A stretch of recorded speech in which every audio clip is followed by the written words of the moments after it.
السلام علیکم دوستو، کیسے ہیں آپ سب؟ میں زوینہ فیاض ایک بار پھر آپ کے ساتھ میں شروع کر رہی ہوں بصیرہ پارٹ 27۔ شاہدہ رکشہ پکڑ کر قبرستان پہنچا۔ اس نے ایک شاپر میں وہ بوتل ڈالی ہوئی تھی جس میں الو کا خون بھرا تھا اور جو سیاہ ہو چکا تھا۔ دوپہر کا وقت تھا، قبرستان میں دور تک کوئی نہ تھا۔ شاہدہ گرو کی ہدایت کے مطابق کسی ٹوٹی قبر کی تلاش میں چلتے چلتے اس کی نظر ایک قبر پر پڑی۔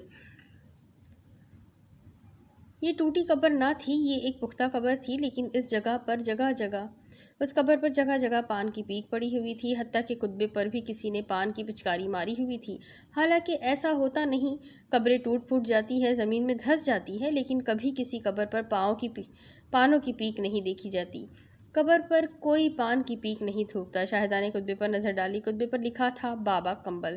شاہدہ کو اور حیرت ہوئی، مرنے والا کوئی بابا تھا، اس کی قبر کا تو خاص طور پر احترام ہونا چاہیے تھا، لیکن لوگوں نے اس قبر کو پیک دان بنا لیا تھا۔ اس قبر کو دیکھ کر خواہ ایک غصے کی لہر دل میں اٹھتی تھی، اور کیوں نہ اٹھتی؟ اس قبر میں جو شخص پڑا تھا، اس نے اللہ کی مخلوق کو دکھ دینے کے علاوہ کوئی کام نہ کیا تھا۔ جانے یہ کتنے لوگوں کا قاتل تھا، جانے اس نے کتنے گھر اجاڑے تھے، جانے کتنے لوگوں کی آہ لی تھی، اور مرنے کے بعد بھی اس کی روح اسی کام پر لگی ہوئی تھی۔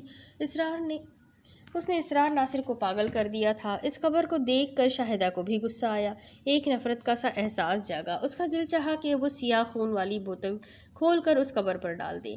اس نے خود کو بڑی مشکل سے روکا، اسے گرو کی ہدایت پر عمل کرنا تھا، اس بوتل کو کسی ٹوٹی قبر میں ہی ڈالنا تھا۔ وہ بابا کمبل کی قبر پر نفرت بھری نظر ڈالتا ہوا آگے بڑھا تو اسے قبر کے سرہانے کی طرف ایک سوراخ نظر آیا۔ یہ اتنا بڑا سوراخ تھا کہ بوتل بآسانی اندر جا سکتی تھی۔ یہ سوراخ یوں محسوس ہوتا تھا جیسے کسی جانور نے بنایا ہو، بس اب سوچنے کی گنجائش نہ تھی۔ شاہدہ نے وہ بوتل بابا کمبل کی قبر میں دکھائی دینے والے سوراخ میں ڈال دی۔ اس نے دیکھا کہ یہ بوتل تیزی سے قبر کے اندر چلی گئی۔ ادھر یہ بوتل قبر کے اندر گئی، ادھر اسرار ناصر نے آنکھیں کھول دی۔ اے ہوش میں آ گیا تو؟ گرو نے خوش ہوتے ہوئے کہا۔ اسرار کے بے ہوش ہوتے ہی اس نے جاپ شروع کر دیا تھا۔ اسے بے چینی سے شاہدہ کا انتظار تھا۔ اس کا خیال تھا کہ اسرار کو شاہدہ کی واپسی پر ہی ہوش آئے گا، لیکن اسے کچھ جلدی ہی ہوش آ گیا تھا۔ اسرار ایک جھٹکے سے اٹھ کر بیٹھ گیا، اس کے چہرے کی رنگت بدل چکی تھی۔ وہ اپنی زرد آنکھوں سے گرو کو گھور کر دیکھ رہا تھا۔ اے ہمیں گھورتا کیا ہے، بول بکار، گرو نے بڑے سکون سے کہا۔ او ہجڑے، آخر تو باز نہیں آیا؟ دیکھ لیا تو نے ہمارا کمال، اب تیری ادھر دال نہیں گلے گی، چھوڑ دے اسے۔ تو نہیں جانتا کہ اس نے ہمارے ساتھ کیا کیا ہے؟ اسرار کی آواز بدل چکی تھی۔ اے یہ معصوم تیرے ساتھ کیا کرے گا؟ تو مجھے کوئی پھٹانگ چیز لگتی ہے، ذرا اپنا نام تو بتا۔ گرو نے الو کے خون سے بھری بوتل اٹھائی۔ جلدی اپنا نام بتا، ورنہ ہم تجھے خون میں نہلا دیں گے۔ میں بابا کمبل ہوں، وہ جلدی سے بولا۔ اے اچھا، اب ہم سمجھے، تبھی تو اس بیچارے کے ساتھ کمبل ہو گیا ہے۔ چل اب تو نکل یہاں سے، چھوڑ اس کا پیچھا، گرو نے تیز لہجے میں کہا۔ ابھی گرو نے اتنا ہی کہا تھا کہ اسرار ناصر بہت زور سے چلایا، جیسے اسے شدید تکلیف پہنچی ہو۔ او ہجڑے، تو نے یہ کیا کیا؟ اے ابھی تو ہم نے کچھ نہیں کیا، ابھی تو بوتل ہمارے ہاتھ میں ہے۔ او میں مر گیا، ہجڑے تیرا ستیہ ناس، وہ بڑے دردناک کر میں چلایا۔ بس اس سے زیادہ وہ کچھ نہ کہہ سکا، پھر بے ہوش ہو گیا۔ گرو کی سمجھ میں نہ آیا کہ بوتل کھولے بغیر اس مردار کو کیا ہوا، وہ کیسے چل بسا۔ چلو اچھا ہوا، وہ بوتل کی کارروائی سے پہلے ہی اس کا جسم چھوڑ گیا، اس سے اچھی بات اور کیا ہو سکتی تھی۔ پھر بھی احتیاطاً گرو نے تھوڑا سا خون نکال کر اس کے ہاتھ پیروں پر مل دیا، پھر منتر پڑھنے لگا۔ کوئی 1 گھنٹے بعد شاہدہ واپس آ گیا۔ اس نے دیکھا کہ اسرار ابھی تک بے ہوش پڑا ہوا ہے اور گرو کچھ پڑھنے میں لگا ہے۔ شاہدہ خاموشی سے گرو کے سامنے اور اسرار کے نزدیک بیٹھ گیا۔ شاہدہ کو دیکھ کر گرو نے کچھ دیر کے بعد اپنا جاپ ختم کیا اور بے قراری سے بولا۔ کیا ہوا؟ گرو ڈال آئی بوتل ٹوٹی قبر میں، شاہدہ نے خوشی بھرے لہجے میں کہا۔ چل شاہدہ، تو خوش ہو جا، چھوٹ گئی جان اس کی۔ وہ پھٹانگ کوئی بابا کمبل تھا، گرو نے بتایا۔ ہے گرو، وہ کون نکلا؟ کیا نام بتایا؟ بابا کمبل کا نام سن کر شاہدہ بری طرح چونکا۔ اس نے سوچا کہیں غلط نام تو نہیں سنا، اس نے تصدیق چاہی۔ اے بابا کمبل تھا وہ، پھٹانگ اس غریب کے ساتھ کمبل ہی ہو گیا تھا، گرو نے کہا۔ اے گرو، میری بات غور سے سن، میں وہ بوتل اسی کی قبر میں ڈال کر آئی ہوں۔ ہے شاہدہ، تو سچ کہہ رہی ہے؟ گرو حیرت اور خوشی کے ملے جلے انداز میں بولا۔ ہے گرو، میں تجھ پر واری، بالکل سچ کہہ رہی ہوں۔ اچھا، ذرا مجھے تفصیل تو بتا، گرو نے بے چینی سے کہا۔ تب شاہدہ نے قبر کا حال پوری تفصیل سے گرو کے گوش گزار کر دیا۔ اب گرو کے ذہن میں ساری بات صاف ہو گئی تھی۔ وہ ہنس کر بولا، اے شاہدہ، تبھی میں کہوں کہ مردار بوتل کے عمل سے پہلے ہی کیسے اسے چھوڑ گیا۔ یہ چمتکار تو نے دکھایا۔ اسی کی قبر میں بوتل پھینکائی، وہ بوتل قبر میں جاتے ہی ایٹم بم بن گئی۔ وہ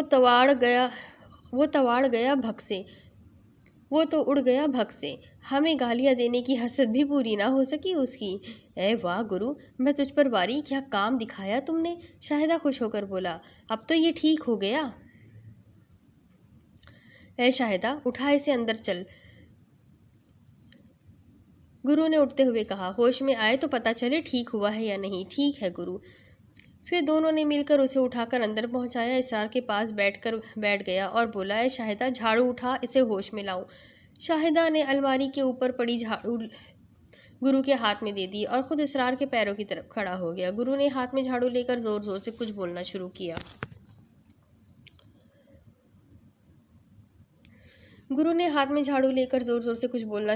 جب گرو نامانوس سے الفاظ بولتا ایک خاص لفظ پر آتا تو شاہدہ بھی اس لفظ کو دہرا کر زور سے تالی بجاتا۔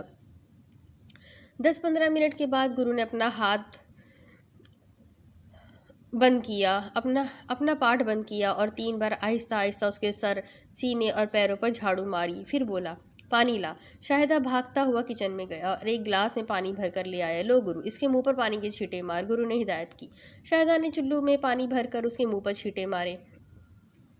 تیسرے چھینٹے پر اسرار نے آنکھیں کھول دیں۔ آنکھیں کھولتے ہی سب سے پہلے اس کی نظر گرو پر پڑی۔ گرو کی شکل دیکھتے ہی اسرار ناصر گھبرا کر اپنی آنکھیں بند کر لی۔ اسے لگا کہ وہ کوئی ڈراؤنا خواب دیکھ رہا ہے۔ اے گرو، اس نے تو پھر آنکھیں بند کر لی، کیا پھر بے ہوش ہو گیا؟ شاہدہ نے فکر مند لہجے میں کہا، نہیں، بے ہوش نہیں ہوا، ہمیں دیکھ کر ڈر گیا ہے۔ گرو نے زور سے ہنس کر کہا، چل تو ایسا کر، اس پر جھاڑو لگا، اس کی صفائی کرنی ہوگی۔ شاہدہ نے گرو کے ہاتھ سے جھاڑو لے لیا اور اس کے چہرے سے پیروں تک اس طرح جھاڑو لگانے لگا جیسے فرش پر لگائی جاتی ہے، صفائی جو کرنی تھی۔ اسرار ناصر نے جھاڑو چہرے پر لگتے ہی اٹھنے کی کوشش کی تو گرو نے ڈانٹ کر کہا، لیٹا رہ، صفائی ہو جانے دے، کاٹ کباڑ نکل جانے دے۔ پھٹے باز جیسی آواز سن کر اسرار سہم گیا۔ اب وہ ساکت ہو کر لیٹا تھا اور اس کے جسم کی صفائی جاری تھی۔ پھر شاہدہ سے گرو نے جھاڑو مانگ لی۔ لا، ادھر دے۔ شاہدہ نے جلدی سے گرو کے ہاتھ میں جھاڑو تھما دی۔ جھاڑو ہاتھ میں لیتے ہی گرو اسرار سے مخاطب ہو کر بولا، چل اٹھ۔ اسرار کسی معمول کی طرح اٹھ کر بیٹھ گیا۔ گرو نے جھاڑو الٹی پکڑ کر اس کی پیٹھ پر 3 بار آہستہ آہستہ سے ماری اور پھر شاہدہ سے مخاطب ہو کر بولا، اے شاہدہ، چل، نام پوچھ۔ شاہدہ سن کر اسرار کے پاس بیٹھ گیا اور اس کی تھوڑی پر ہاتھ رکھ کر اس کا چہرہ اٹھایا تو جانے کیوں اسرار کی آنکھیں بند ہو گئی۔ اے جانا، اپنی آنکھیں تو کھولو، اپنا نام تو بولو، کون ہو تم، کیا نام ہے تمہارا؟ شاہدہ نے بڑے پیار بھرے انداز میں پوچھا۔ میرا نام اسرار ناصر ہے۔ اسرار نے اپنی آنکھیں کھول کر شاہدہ کو دیکھا، پھر گرو کو دیکھا، تب اسے اندازہ ہوا کہ وہ کن لوگوں میں ہے۔ وہ گھبرا کر بولا، میں یہ کہاں آ گیا ہوں؟ اے واہ گرو، شاہدہ نے اٹھ کر ایک زوردار نعرہ لگایا، تیرا جواب نہیں گرو، تو نے اس پاگل کو تو ٹھیک کر دیا۔ میں واری جاؤں۔ شاہدہ نے تالی بجا بجا کر گرو کے گرد ڈانس کرنا شروع کر دیا۔ اے شاہدہ، بیٹھ جا، یہ تو ٹھیک ہو گیا، اب کہیں تو پاگل نہ ہو جانا، دیکھ لے، پھر یہ جھاڑو ہے میرے پاس۔ گرو نے اپنی کاجل بھری آنکھوں سے شاہدہ کو دیکھ کر تنبیہ کی۔ شاہدہ فوراً اس کے قدموں میں بیٹھ گیا۔ تیرا شکریہ گرو، تم نے بڑا احسان کیا مجھ پر۔ کیا میں پاگل ہو گیا تھا؟ اسرار نے پوچھا۔ ایسا ویسا، گرو نے بھویں نچا کر کہا، یہ شاہدہ کی مہربانی ہے کہ تجھے ہمارے پاس لے آئی۔ تب اسرار ناصر نے شاہدہ کی طرف تشکر آمیز انداز میں دیکھا اور بولا، آپ کا شکریہ شاہدہ، مجھے کچھ یاد نہیں، لیکن مجھے یہ ضرور احساس ہے کہ میرے ساتھ بہت کچھ ہوا ہے، ذرا مجھے تفصیل تو بتاؤ۔ اور پھر شاہدہ نے پان کی دکان سے لے کر آج تک کا سارا حال پوری تفصیل سے اسے سنا دیا۔ اب دوسری طرف رات پھر آئی، چاند پھر نکلا، چاندنی پھر چٹکی۔ چاندنی رات کا فسو پھر دلوں پر چھانے لگا۔ سارم اپنی کالی چادر اوڑھ کر پھر اپنے ریسٹ ہاؤس سے باہر آ گیا۔ 12:30 بجے تک وہ سڑک پر ٹہلتا رہا۔ رات کا سحر اس پر طاری ہوتا رہا۔ پھر اپنے ریسٹ ہاؤس کی طرف واپس چلا۔ بہت آسانی سے اپنے گیسٹ ہاؤس کے گیٹ پر پہنچ گیا۔ وہ واپس پلٹا۔ پختہ سڑک پر آ کر اس نے ایک کچی سڑک کا رخ کیا تو وہ مختلف راستوں سے گھومتا ہوا مارکیٹ میں آ نکلا۔ اس نے مارکیٹ میں ایک چائے کے ہوٹل پر چائے پی اور پھر اپنے گیسٹ ہاؤس کی طرف چل پڑا۔ اس نے آس پاس کا سارا علاقہ چھان مارا لیکن وہ جگہ اسے کہیں نظر نہ آئی جہاں کل رات تقریب ہو رہی تھی۔ وہ تقریباً گھنٹے بھر ادھر گھومتا پھرتا رہا اور پھر اپنے ریسٹ ہاؤس پہنچ گیا۔ اپنے کمرے کی طرف بڑھا تو اسے شاہ صاحب برآمدے میں کھڑے نظر آئے۔ وہ جلدی سے آگے بڑھا، شاہ صاحب آپ؟ میاں اتنی رات گئے کہاں گھوم رہے ہو؟ شاہ صاحب نے بڑے نرم لہجے میں پوچھا۔ بس شاہ صاحب چاندنی رات کی سیر کر رہا تھا۔ میاں اتنی رات گئے باہر نکلنا ٹھیک نہیں، شاہ صاحب نے کہا۔ ہر مخلوق خدا کا اپنا اپنا وقت ہوتا ہے، یہاں یہ وقت انسانوں کے گھومنے کا نہیں، جائے سو جائے۔ جی اچھا، سالم نے فرما برداری سے کہا اور اپنے کمرے میں داخل ہو گیا۔ اسے اندازہ ہو گیا تھا کہ شاہ صاحب کو اس کا اس وقت باہر گھومنا پسند نہیں آیا۔ شاید وہ جان گئے تھے کہ سالم اس وقت کس چیز کی تلاش میں نکلا ہے۔ کائنات کے راز صرف اللہ جانتا ہے، یا وہ جانتے ہیں جنہیں اللہ نے جاننے کی اجازت دی ہے، اور سالم ہرگز ان جاننے والوں میں سے نہ تھا۔ اس کے حق میں یہی بہتر تھا کہ وہ خاموشی سے سو جائے، اور اس نے ایسا ہی کیا تھا اور وہ سو گیا۔ دوسری طرف اسرار ناصر نے جب اپنے ٹھیک ہونے کی روادات سنی، وہ لوگ اس کے کام آئے تھے جن کے بارے میں کوئی سوچ بھی نہیں سکتا تھا۔ یہ انسان اس طرح کی مدد کر سکتے تھے۔ اگر گرو دعا رانی نے جو کام کیا تھا اس سے اسرار بڑا متاثر ہوا تھا۔ وہ خود سفلی عمل کا ماہر تھا اور بابا کمبل جیسے جادوگر کا چیلا رہ چکا تھا۔ وہ اس کالے علم کے بارے میں بہت کچھ جانتا تھا، اسی لیے گرو کی اس کی نظر میں اہمیت بہت بڑھ گئی تھی۔ اس نے بابا کمبل جیسے شخص کی موذی روح سے نجات دلا دی تھی۔ یہ اس کا بڑا کارنامہ تھا، اس کے ماہر ہونے کا بے کابین ثبوت تھا۔ اسرار کو سب کچھ یاد آ گیا تھا۔ بابا کمبل کی شاگردی سے بابا کمبل کے قتل تک کی ساری فلم اس کی آنکھوں کے سامنے سے تیزی سے گزر گئی تھی۔ البتہ بابا کمبل کے عاصے میں مبتلا ہونے اور شاہدہ کے گھر تک پہنچنے کا عرصہ اس کے ذہن سے محو ہو گیا تھا۔ اسے کچھ یاد نہیں تھا کہ یہ تکلیف دہ عرصہ اس نے کہاں اور کیسے گزارا۔ ابھی تو وہ اپنی پوری کہانی سے واقف بھی نہیں ہوا تھا۔ اسے یہ بھی معلوم نہیں تھا کہ وہ اسپتال سے فرار ہوا تھا اور اس کی تلاش میں اس کا بھائی کیا کچھ کرتا پھر رہا تھا اور اس کے لیے کس قدر فکر مند تھا۔ گرو دعا رانی نے جب اسرار کی زبانی بابا کمبل کی کہانی سنی تو اسے بابا کمبل کی حیثیت کا اندازہ ہوا۔ اب یہ بڑا ضروری تھا کہ اس افریت سے ہمیشہ کے لیے نجات حاصل کر لی جائے۔ اگرچہ گرو نے اب تک جو عمل کیا تھا وہ اس سے نجات کے لیے کافی تھا، لیکن یہ معلوم ہونے کے بعد کہ وہ اونچے درجے کا جادوگر تھا، ضروری تھا کہ اس کے تابوت میں آخری کیل ٹھوک دی جائے۔ تب گرو نے ایک اور بوتل تیار کی۔ اس نے منتر پڑھ کر الو کے خون میں مسان اور قبر کی مٹی ملائی اور جب اسے زور سے ہلایا تو خون کا رنگ سیاہ ہو گیا۔ گرو نے بوتل اسرار ناصر کے ہاتھ میں دی اور اسے اچھی طرح سمجھا دیا کہ کیا کرنا ہے۔ جب اسرار ناصر گرو کا شکریہ ادا کر کے رخصت ہونے لگا تو شاہدہ بھی اس کے ساتھ ہو لیا۔ گرو نے شاہدہ کو اس کے ساتھ جاتے دیکھ کر پوچھا، اے شاہدہ، تو کہاں جا رہی ہے؟ ان کے ساتھ؟ شاہدہ نے بڑے شرما کر اسرار کی طرف اشارہ کیا۔ یہ تو قبرستان جا رہے ہیں، کام پورا کر کے اپنے گھر چلے جائیں گے، گرو نے اسے بتایا۔ میں ان کے ساتھ ہی جا رہی ہوں۔ شاہدہ، کیا تو نے گرو کو چھوڑنے کا ارادہ کر لیا ہے؟ گرو نے پوچھا۔ اے گرو، میں تم پر واری، یہ تم نے کیسی بات کر دی؟ کیا میں تمہیں چھوڑ کر اپنی عاقبت خراب کروں گی؟ میں آتی ہوں لوٹ کر، ذرا ان کا گھر دیکھ آؤں، شاہدہ نے کہا۔ جا دیکھ آ، پر یہ بات اپنے دماغ میں بٹھا لے، گھر تیرا یہی ہے، خیال رکھنا کہیں اس گھر کے دروازے تجھ پر بند نہ ہو جائے۔ تو مجھے اچھی طرح جانتی ہے نا؟ گرو نے اسے تیز نظروں سے دیکھا۔ بہت اچھی طرح جانتی ہوں، شاہدہ نے کہا اور دروازے کی طرف بڑھ گیا۔ وہ اسرار کو ساتھ لے کر گھر سے نکلا۔ وہ دونوں ایک ساتھ مل کر قبرستان پہنچے۔ جب وہ قبرستان پہنچے تو مغرب کا وقت ہو گیا تھا۔ گرو کی ہدایت تھی کہ یہ عمل سورج چھپنے کے فوراً بعد کیا جائے۔ شاہدہ اس دن اتفاقاً بابا کمبل کی قبر پر پہنچ گیا تھا۔ وہ تو کسی ٹوٹی قبر کی تلاش میں تھا، اسے کیا معلوم تھا کہ یہ ظالم شخص ہی بھوت بن کر اسرار سے لپٹ گیا ہے۔ مجھے وہ قبر یاد نہیں ہے کہ کہاں ہے، شاہدہ نے قبرستان میں داخل ہو کر کہا۔ مجھے بہت اچھی طرح یاد ہے اس منحوس کی قبر کہاں ہے، اسرار نے آگے بڑھتے ہوئے کہا۔ پھر وہ دونوں تیز قدموں سے چلتے ہوئے بابا کمبل کی قبر پر پہنچے۔ اندھیرا ہونے والا تھا، بس یہی صحیح وقت تھا وہ عمل کرنے کا۔ شاہدہ نے اسے شاپر سے بوتل نکال کر دی۔ اسرار ناصر بوتل کا ڈھکن کھولنے لگا۔ ڈھکن کھولتے کھولتے گزرے ہوئے واقعات اس کے ذہن پر کسی فلم کی طرح چلنے لگے۔ اس کی چہیتی بیوی کو اس نے مار دیا تھا، اس کے دماغ پر قبضہ کر لیا تھا، اسے پاگل کر دیا تھا۔ غصے کی ایک تیز لہر اس کے دماغ پر گزری۔ اس نے بوتل کا ڈھکن کھول کر ایک طرف پھینکا اور 3 چکروں میں اس کالے خون سے قبر کے گرد حصار کھینچ دیا۔ پھر کچھ خون اس نے کتبے پر ڈال دیا۔ کتبے کے نیچے ہی وہ سوراخ تھا جس سے شاہدہ نے وہ بوتل اندر پھینکی تھی۔ تھوڑا خون ابھی بوتل میں موجود تھا، وہ اس کے سوراخ کے ذریعے اندر انڈیل دیا اور پھر خالی بوتل بھی قبر میں ڈال دی۔ آؤ شاہدہ، اسرار نے ایک گہرا اطمینان کا سانس لے لیا۔ کام ہو گیا، ہاں شاہدہ کام ہو گیا، اور وہ بھی پکا۔ اب یہ منحوس ہمیشہ کے لیے بند ہے، اب یہ کسی کو نقصان نہیں پہنچا سکے گا۔ چلو بابو، شاہدہ نے مسکرا کر کہا۔ اسرار نے پرسکون لہجے میں کہا، آؤ چلے۔ وہ دونوں قبرستان سے باتیں کرتے ہوئے باہر نکل آئے۔ ایک رکشہ لے کر جبار ناصر گھر کی طرف چلا گیا۔ جب گھر کے دروازے پر رکشہ رکا اور وہ رکشہ سے نکل کر دروازے کی طرف بڑھا تو اسے ایک عجیب سی کیفیت محسوس ہوئی۔ اسے یوں لگا جیسے وہ کئی سالوں بعد اپنے گھر لوٹا ہو، جبکہ وہ ابھی چند دن پہلے ہی یہاں سے بھاگا تھا۔ جبار ناصر بھی اس وقت گھر پر موجود تھا۔ ان دونوں نے بہت خوش آمدید کیا۔ دونوں اسے دیکھ کر بہت زیادہ خوش ہوئے کہ وہ لوٹ آیا ہے، اور وہ بھی بالکل اچھا تھا۔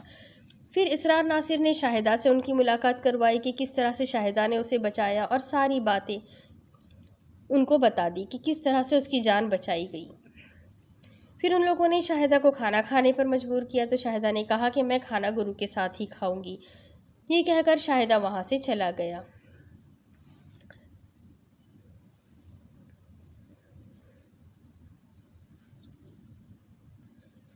پھر مہناز کی خوشی کا تو ٹھکانہ ہی نہیں تھا کہ اس کا پیارا سا دیور گھر لوٹ آیا تھا، اور وہ بھی پورے ہوش و حواس کے ساتھ۔ سارم ابھی سو ہی رہا تھا۔ دوسری طرف کہ ابھی دروازے پر دستک ہوئی۔ سارم کی آنکھ فوراً کھل گئی۔ اس نے کلائی پر بندھی گھڑی دیکھا تو صبح کے 10:30 بج چکے تھے۔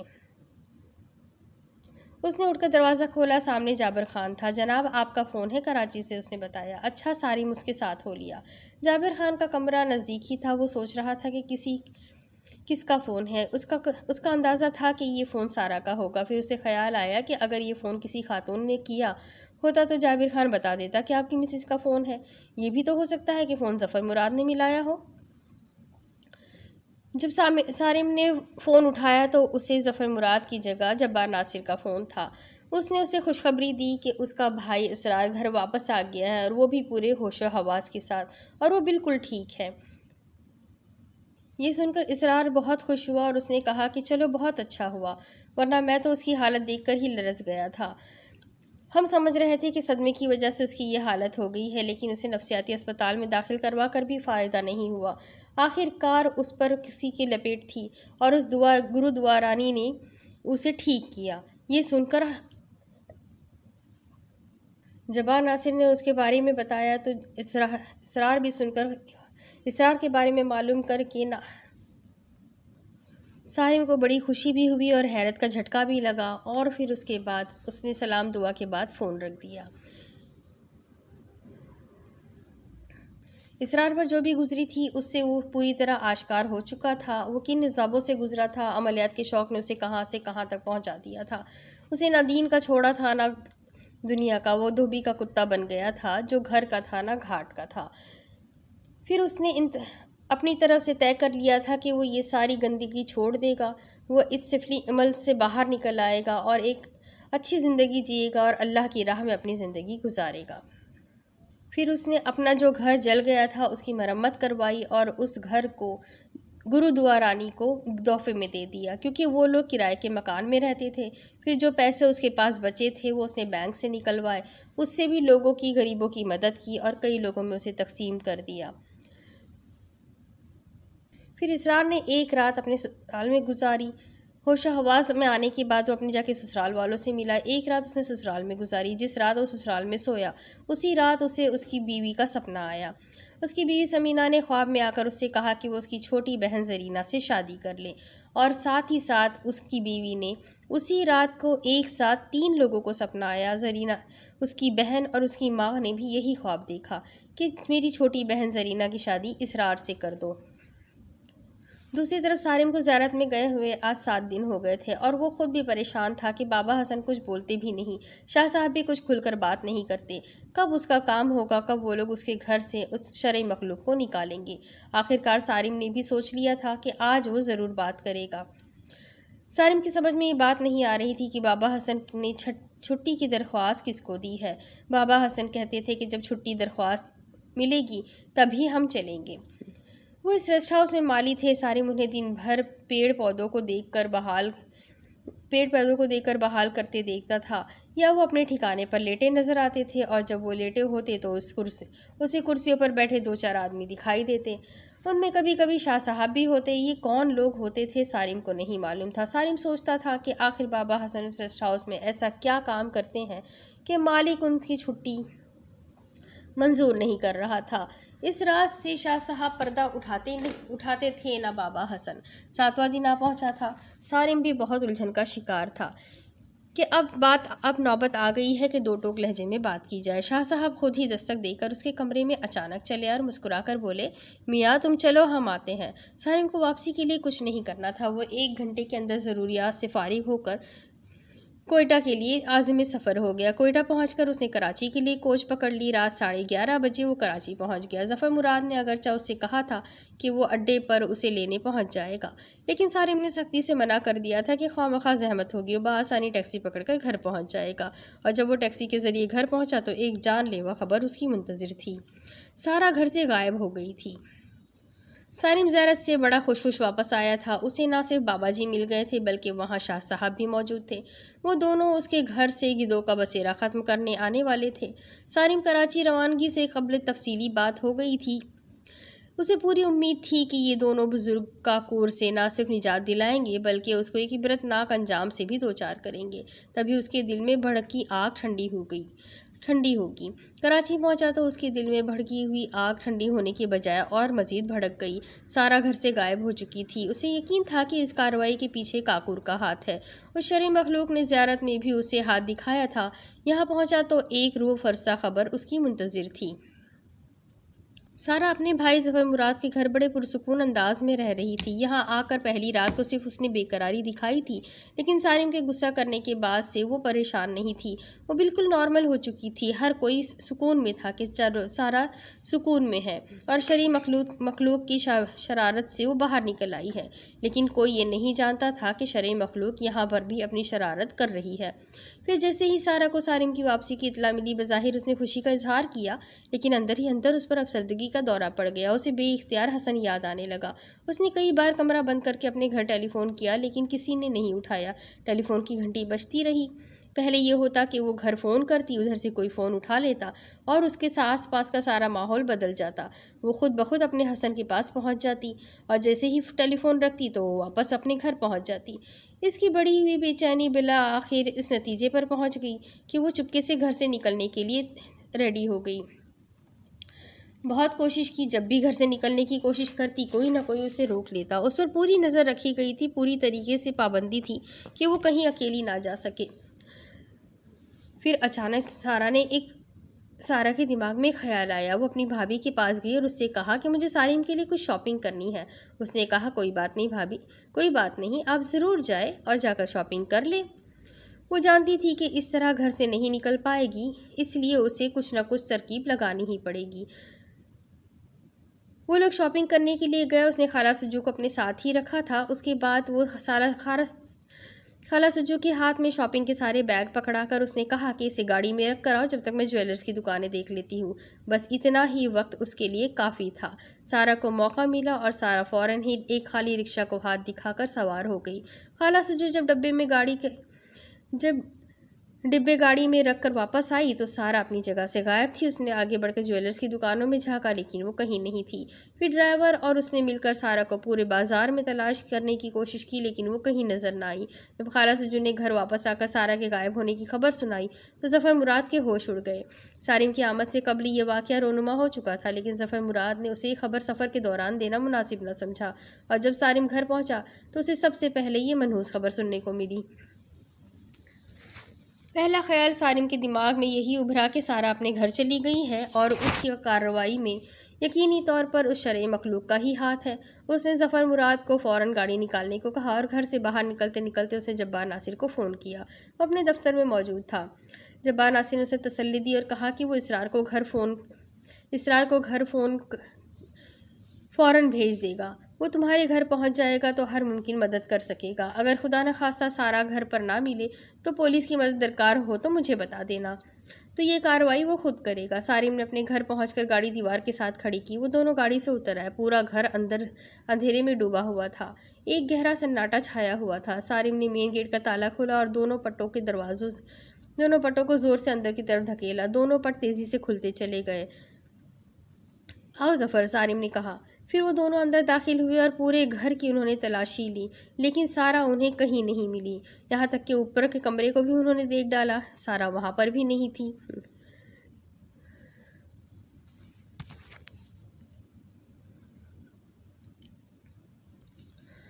آخر بھابھی کہاں چلی گئی؟ سارم بھائی، ہمیں پولیس میں رپورٹ کرنا چاہیے، کہیں کسی نے اغوا نہ کر لیا ہو، ظفر مراد نے سوچ کر کہا۔ شاہ صاحب اس وقت کہاں ہیں؟ اسرار نے پوچھا۔ میرا خیال ہے وہ راستے میں ہوں گے، انہوں نے یہاں صبح پہنچنے کو کہا تھا، سارم نے بتایا۔ یہ تصدیق کیسے ہو کہ وہ راستے میں ہے یا نہیں؟ اسرار بولا۔ سارم سوچنے پڑ گیا، پھر اسے اچانک ہی جب خیال آیا کہ وہ گیسٹ ہاؤس میں جابر خان سے تو اتنا معلوم کر ہی سکتا ہے کہ وہ زیارت کے لیے نکل پڑے ہیں یا نہیں۔ پھر سارم نے اپنے موبائل سے زیارت کے انوشا ہاؤس پر رابطہ کیا۔ 3 گھنٹیاں بجنے کے بعد جابر خان کی نیند میں ڈوبی ہوئی آواز ابھری، ہالو جابر خان، میں سارم بول رہا ہوں، کیا شاہ صاحب چلے گئے؟ سارم نے براہ راست مطلب کی بات کی۔ چلا گیا، یہ کہہ کر اس نے کھٹ سے ریسیور رکھ دیا، اگلا سوال کرنے کا موقع ہی نہ دیا۔ سارم نے موبائل کان سے ہٹا کر آف کیا اور اسرار کو دیکھا۔ کیا ہوا؟ شاہ صاحب زیارت سے تو نکل گئے ہیں، میرا خیال ہے کہ وہ اس وقت کوئٹہ سے آنے والی کوچ میں ہوں گے، سارم نے بتایا۔ پھر وہ اٹھتے ہوئے بولا، چلو پھر یہاں بیٹھ کر کیا کرنا ہے؟ سارم بھائی، پولیس کو اطلاع دیں، ظفر مراد نے اٹھتے ہوئے پوچھا۔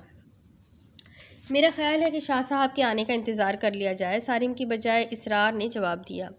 پھر وہ یہ فیصلہ کر کے کہ صبح تک انتظار کرنا ہے، گھر سے باہر نکل آئے۔